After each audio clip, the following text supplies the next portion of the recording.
Hello हाँ जी देखो बेटा आपको गिवन है for the recurrence relation SN-6 SN-1 plus 8 SN-2 equal to 0 for n greater than equal to 2 S0 is 10 S1 is 25 ये 16-18 question आया हुआ है PH find the generating function and find the sequence which satisfies it. So सब तो पहला इस तरह के सम्स करन दे लई की करीदा हुंदा multiply by Z raise to power n। So Z the power n दे नाल सारी टर्म नू जिथे भी जिहड़ी टर्म है सारी टर्म नू Z दी पावर n दे नाल मल्टीप्लाई कर दो। ये तुहाडा पहला काम है। जीरो नाल करोगे कोई फर्क नहीं पैना, इस करके असीं जीरो नाल नहीं कर रहे। आफ्टर दैट तुसीं की करना है, दोनों साइड ते समेशन n फ्रॉम इत्थे ध्यान रखना इत्थे समेशन ठीक है गिवन है कि n 2 होएगा देयर फॉर समेशन हमेशा 2 टू इन्फिनिटी लैनी है। इत्थे भी समेशन कंसीडर करोगे n फ्रॉम 2 टू इन्फिनिटी। ये सिमिलरली इत्थे भी जिथे पहला लिखा सी 2 टू इन्फिनिटी है। सो सब तो पहला काम है दोनों साइड से z दी पावर n मल्टीप्लाई करना and taking summation from n varying from 0 to infinity. ठीक है हुण मैं इनू चेंज करना है n varying from 0 to infinity. उनके लिए मैं की करूँगी, मैं इनदे विच दो टर्म्स ऐड कीतियां S1Z एंड S0। मैं ये दो टर्म्स ऐड कीतियां, अगर ऐड कीतियां तो मैं ये अपने वालों सबट्रैक्ट भी करूँगी। ठीक है -6 summation n varying from 2 to infinity SN-1 Z the power n।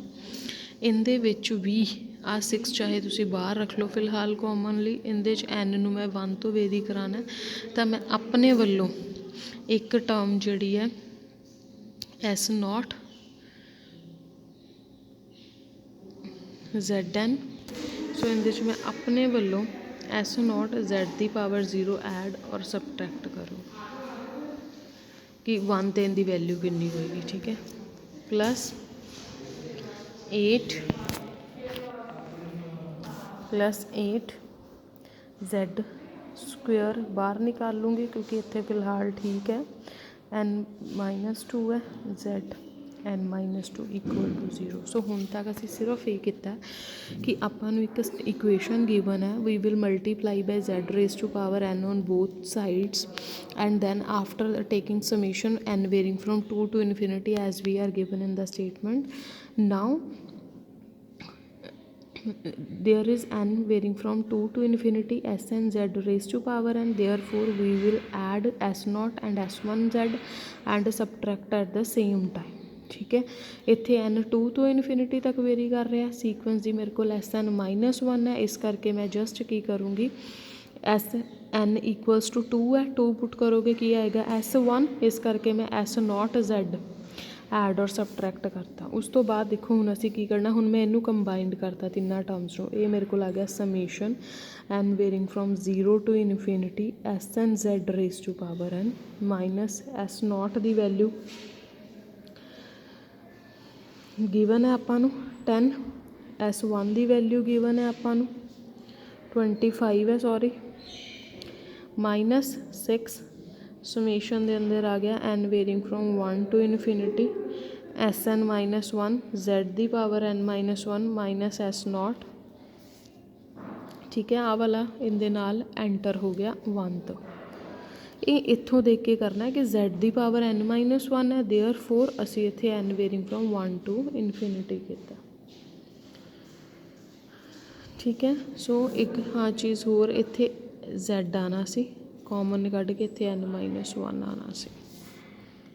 उस तो बाद अपने को आ गया 8Z स्केयर, ये आ गया n varying from 2 to infinity SN-2 Z the power n-2 equal to 0। So ये आ गया GSZ -10 -25Z -6, ये भी अगेन की है GSZ ही है माइनस माइनस प्लस इत्थे Z सी ना माइनस माइनस प्लस ये आ गया 60Z सॉरी इत्थे आना सी 60Z plus 8Z square GSZ। क्योंकि जनरेटिंग फंक्शन दे विच चाहे तुसी जनरेटिंग फंक्शन नूं सिंपली लिख लो summation n 0 to infinity Sn, चाहे इनू मैं लिख ला n varying from 1 to infinity Sn minus 1 इत्थे आ करदा, चाहे मैं इनू n 2 to infinity लिखदा फिर इत्थे अंदर मैं आ चेंज कर दूँ, both are the same thing क्योंकि अप टू इन्फिनिटी टर्म है। सो उस तो बाद असी इत्थे तक पहुँच गए, अपनी बुक दे विच देख लेना GSZ कॉमन निकाल लिया। सो GSZ की वैल्यू आ गई, फैक्टराइज करना तुहानूं हुणे ही दस्सिया। उस तो बाद तुसी कॉरसपोंडिंग जनरेटिंग फंक्शन भी आ गया और सीक्वेंस भी लिख लोगे। इस तरीके दे नाल तुसी तुहाडी एग्जाम्पल नंबर 6 भी हो जाएगी। इस तो पहला भी जिहड़ी एग्जाम्पल सी ये भी हो जाएगी।